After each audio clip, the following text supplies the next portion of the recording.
Before we defining what is depression in freezing point, we should first define what is freezing point of a liquid. Okay, freezing point is that temperature at which vapor pressure of a liquid becomes equal to the vapor pressure of its own solid.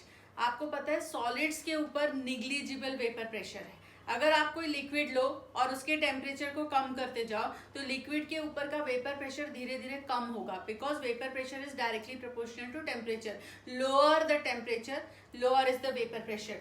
एक particular temperature इतना कम आ जाएगा कि liquid का vapour pressure solid के vapour pressure जितना कम हो जाता है, उस पर्टिकुलर टेम्परेचर पे liquid starts freezing and we see that temperature is freezing point of a liquid. Okay, it is observe that आप जैसे ही किसी सॉल्वेंट में नॉन वॉलेटाइल सोल्यूट डालते हो तो उसका बॉइलिंग पॉइंट तो एलिवेट होता है, लेकिन उसका फ्रीजिंग पॉइंट डिप्रेस हो जाता है, मतलब कम हो जाता है. जैसे हमने देखा कि नॉर्मली वाटर 100 डिग्री पे बॉईल करेगा, बट वाटर के अंदर जो सॉल्यूशंस बनेंगे वो 100 के ऊपर के टेम्परेचर्स पे बॉईल करेंगे. सिमिलरली वाटर का फ्रीजिंग पॉइंट 0 डिग्री है, लेकिन वाटर के अंदर जब कोई सॉल्यूट डाल देंगे जो नॉन वॉलेटाइल है जैसे शुगर या सॉल्ट, तो वाटर का फ्रीजिंग पॉइंट 0 के नीचे नेगेटिव टेम्परेचर्स पे चला जाएगा. -1, -1.5, -2 डिग्री ऐसे कम हो जाएगा. मतलब 0 पे वाटर फ्रीज नहीं होता अगर वो एक नॉन वॉलेटाइल सोल्यूट के साथ सॉल्यूशन में एग्जिस्ट करता है. Okay, this is called depression in freezing point. Okay, अब इसको ग्राफिकली कैसे रिप्रेजेंट करेंगे. सपोज ये हमारा टेम्परेचर एक्सिस है, ये हमारा वेपर प्रेशर एक्सिस है. आप रूम टेम्परेचर पे एक पानी से भरा हुआ बीकर लिया आपने, ये रूम टेम्परेचर पे. सपोज यहाँ हमारा रूम टेम्परेचर इंडिकेट कर रहे हैं हम हाईएस्ट टेम्परेचर, उस पे हमारा पानी का वेपर प्रेशर सपोज यहाँ है. ठीक है, अब आप इसको कूल कर रहे हो. I am just assuming this to be 0 degree, don't write this, we are assuming. पानी के लिए सपोज ये फ्रीजिंग पॉइंट है, 0 डिग्री है ये. आप पानी को धीरे धीरे कूल करोगे अगर, तो उसके वेपर प्रेशर को क्या होगा, वेपर प्रेशर उसका कम होगा. अगर आप इस तरफ आओगे टेम्परेचर कम होगा, वेपर प्रेशर भी डिक्रीज होगा. ठीक है, अब ये सपोज कोई नेगेटिव टेम्परेचर है, -1 डिग्री, -0.5 डिग्री, ऐसे कुछ नेगेटिव वैल्यूज है. यहाँ पे आइस एग्जिस्ट करती है. तो सपोज आपके पास एक पीस ऑफ आइस है, मतलब आपका सॉलिड, तो यहाँ एक सॉलिड का वेपर प्रेशर है -1 डिग्री पे, इतना कम वेपर प्रेशर है उसका. आप सॉलिड को हीट करो तो उसका वेपर प्रेशर बढ़ेगा, लिक्विड को कूल करो तो उसका वेपर प्रेशर कम होगा. सॉलिड को हीट करने से ये बढ़ रहा है, लिक्विड को कूल करने से कम हो रहा है. एक पर्टिकुलर टेम्परेचर पे ये दोनों इक्वल हो रहे हैं, उस टेम्परेचर को आप बोलोगे TF, मतलब freezing temperature. Okay, now above these values we do not we want to write this. So this is the solid vapor pressure curve and this is the solvent vapor pressure curve.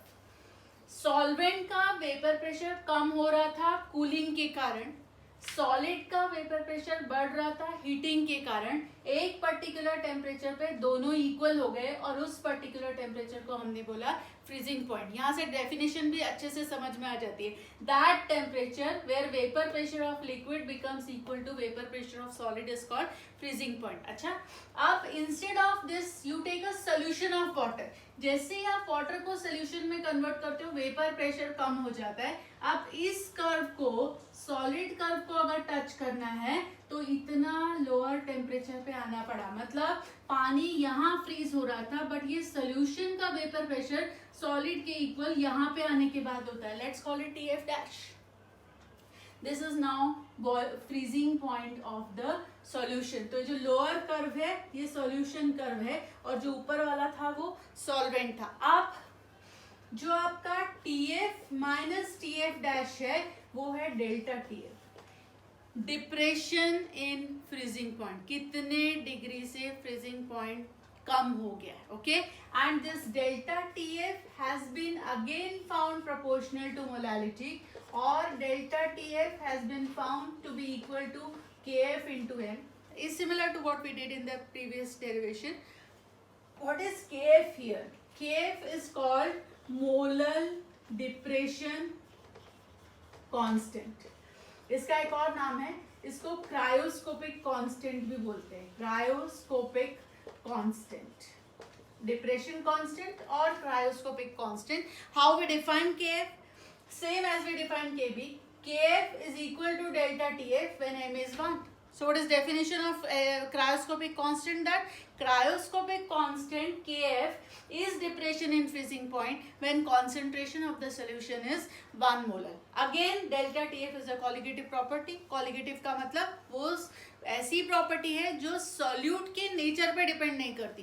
पानी के अंदर you make a solution of sugar, you make a solution of salt, but if their molarities are equal, then in that case their depressions in the freezing point will also be equal. Okay, let's expand upon our equation.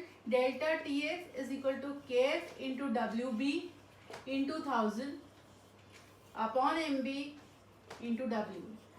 So this is again a formula, same use, same utility. It is also used to find out molar mass of an unknown solute. Okay. Apart from that, this formula has another use. This is an addition. सारे colligative property के formula का एक use तो fixed है कि हम एक unknown molar mass इसमें से find कर सकते हैं solute का, लेकिन उसके अलावा इसका एक use है. That use is called use of antifreeze. There is a term new to your addition to your chemistry knowledge, that there are certain compound called antifreezes. What is an antifreeze? In cold places where the surrounding temperatures go below 0 degree, people need to add some solutes called antifreezes to the car radiator so that inside the car radiator water remains in liquid state. Antifreeze का मतलब जो पानी के freezing को रुकाएगा. तो ऐसे substances को car radiators में ऐड करते हैं पानी के अंदर कि पानी सराउंडिंग टेम्परेचर 0 से नीचे जाने के बाद भी फ्रीज नहीं होता. तो ऐसा most commonly use substance in our day to day life in the cold places in India also is ethylene glycol. Ethylene glycol आपको स्ट्रक्चर भी पता होगा, CH2OH CH2OH. ये एक कंपाउंड है जिसको बहुत कॉमनली हम एज एंटीफ्रीज यूज करते हैं.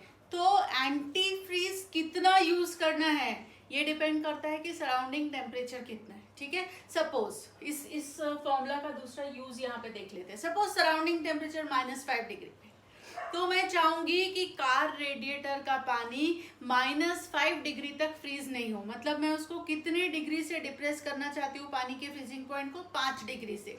मतलब मेरा डेल्टा TF मुझे पता चल गया, मुझे 5 डिग्री का डिप्रेशन चाहिए फ्रीजिंग पॉइंट में. बाद में क्वेश्चन करेंगे तब आपको और क्लियर हो जाएगा, बट अभी for the timing let's understand use of the formula. Delta TF कितना चाहिए मुझे? 5 डिग्री से डिप्रेस करना है freezing point. Water should not freeze at the surrounding temperature. Car बाहर जाने वाली है -5 पे, कार रेडिएटर का पानी लिक्विड ही रहना चाहिए, तो उसका जो फ्रीजिंग पॉइंट 0 है वो -5 हो जाना चाहिए. तो मुझे उसको 5 डिग्री से डिप्रेस करना है. मतलब इस फॉर्मूला में मुझे डेल्टा TF का वैल्यू मालूम है. ठीक है, now in this formula I should also know KF. KF for water is fixed, it's a constant for every liquid. वो पानी का एक नोन वैल्यू जो भी हम आपको लिखा देंगे इसके बाद. तो आपको KF भी मालूम है. MB for solute, ethylene glycol का मोलर मास आप यहाँ से फॉर्मूला देखे हो इसलिए निकाल सकते हो. WA is mass of solvent. Mass of solvent, इस केस में सॉल्वेंट क्या है? पानी जो रेडिएटर के अंदर प्रेजेंट है उसके ऊपर रेडिएटर पे लिखा होता है इसके अंदर कितना पानी है. तो आपको मास ऑफ सॉल्वेंट पता है, MB भी पता है, WB भी पता है, डिप्रेशन भी पता है. तो आप क्या फाइंड कर लोगे? WB. WB क्या है? कितना इथिलीन ग्लाइकॉल ऐड करेंगे कि 5 डिग्री का डिप्रेशन आएगा. तो आप WB फाइंड कर लोगे. जब डिप्रेशन अलग चाहिए, 10 डिग्री का चाहिए, WB की वैल्यू बदल जाएगी. तो ये भी एक और यूज है इस फॉर्मूला का other than finding molecular mass. Okay, will solve questions to understand that use. Now let us see an example on the colligative property depression in freezing point. Okay, now see the question says there is a 5% solution W/W, that is by mass, cane sugar in water. The freezing point of that solution is found to be 271 Kelvin, and you have to calculate the freezing point of another solution which is also 5% mass by mass, but this is of glucose, and you are given the freezing point of pure water, it is 273.15 Kelvin, that is 0 degree Celsius. ठीक है, तो इस question में आपको KF नहीं दिया है. मतलब जो हमारा फॉर्मूला था आपको कल का याद होगा, delta TF is equal to KF into molality of the solution. This question we are not given KF, but we are given one data and we are asked for another.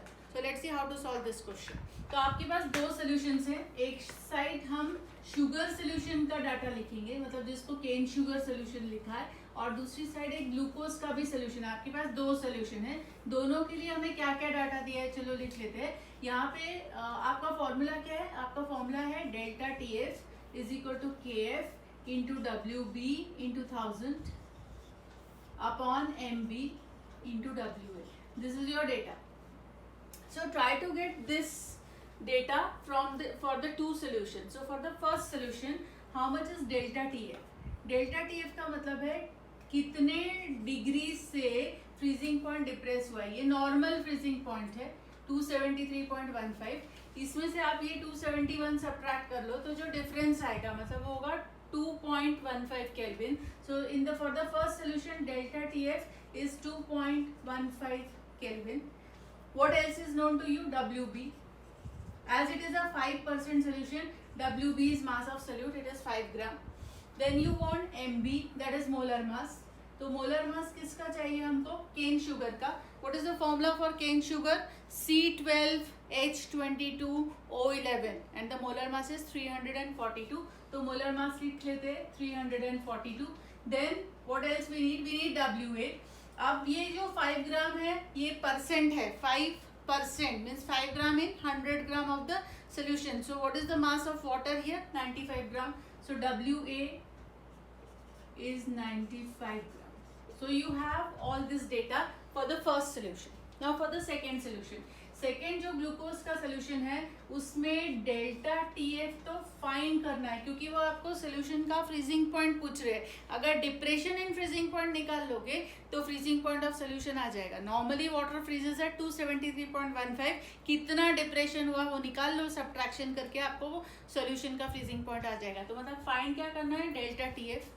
WB इसमें भी 5 ग्राम क्योंकि ये भी 5% है. MB change हो जाएगा क्योंकि glucose है, ग्लूकोज का मॉलिक्यूलर मास 180 है, आप फाइंड करके देख सकते हो C6H12O6. Then you are given mass of water, this is again 95 gram. Is it okay? तो ये दो डाटा है आपके पास, दोनों को इस फॉर्म में लिख लेते, ठीक है, डेल्टा TF के फॉर्म में. So delta TF for the first solution is equal to KF for water into 5 into 1000 upon 342 into 95. This is for the first solution. And delta TF for the second solution is equal to KF into 5 into 1000 upon the molar mass of glucose is 180 and this is still 95. Let's find out let us divide equation 1 by equation 2. So and what is the value of delta TF? 1 we already know. Delta TF for the first solution is 2.15. So we are dividing first equation by the second. So 2.15 upon delta TF for the second solution is equal to KF will cancel the KF, so we don't need the value. Okay, तो फिर बचा क्या है वो लिख लेते हैं. जो जो कैंसिल हो रहा है वो सब छोड़ दो, मतलब 5 कैंसिल हो जाएगा, 1000 कैंसिल हो जाएगा, 95 भी कैंसिल हो जाएगा. तो रह क्या जाएगा जब आप फर्स्ट इक्वेशन को सेकेंड इक्वेशन से डिवाइड करोगे? So what will stay on the other side? Okay, so what will stay on the other side? It will be only 180 by 342. Just check. You are dividing first equation by the second equation. Then what is the value of delta TF for the second solution? It will be equal to 342 into 2.15 divided by 180. So please find out this answer and you will discuss this when we have our doubt session. तब तक आप ये answer find कर लो. ये जो answer आएगा इतने degree का डिप्रेशन है तो उतना 273.15 से सब्ट्रैक्ट कर दो तो आपको सोल्यूशन का फ्रीजिंग पॉइंट आ जाएगा. Okay, so this is the application of our depression in freezing point colligative property. We are shifting to the next colligative property now, which is called as osmotic pressure.